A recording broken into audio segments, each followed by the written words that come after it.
কুকারে সরষের তেল দিচ্ছি,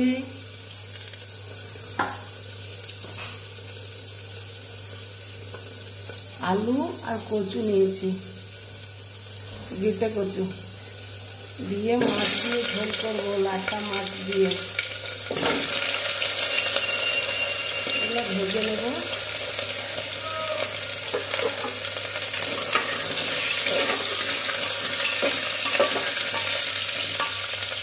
জল ঢেলে দিলাম সেদ্ধ করতে।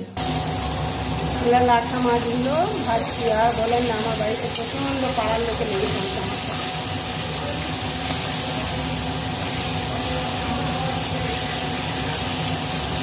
ভাই ভাইয়ের কাছে বাস করলে যা হয়, সারা জীবন জ্বালাইলে এখনও জ্বালাচ্ছি।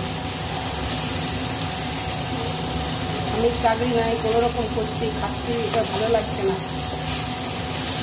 আর একটা সিকিউরিটিতে কাজ করতে, সেটাও বয়স হয়ে গেল, বন্ধ হয়ে গেল। নিজেরা কি খাবো তাই চিন্তা নাই। আর পিছনে পিছনে দিনরা ঝগড়া করতে আসছে আমাদের পিছনে। পেঁয়াজ, রসুন, আদা, কাঁচা লঙ্কা বাটা, জিরে, ধনে, আর ভুলে যাচ্ছি, আজকে খুব ঝামেলা করছে পাশের বাড়ি আমার ভাসুররা, খুব ভুলে যাচ্ছি। ভাসুর তো নেই, তাদের ছেলেরা সব কিছু লুটে নিয়েছে, তো এখনও লুটতে চাইছে। কচু আলু সেদ্ধটা ঢেলে দিলাম। আমার সব আর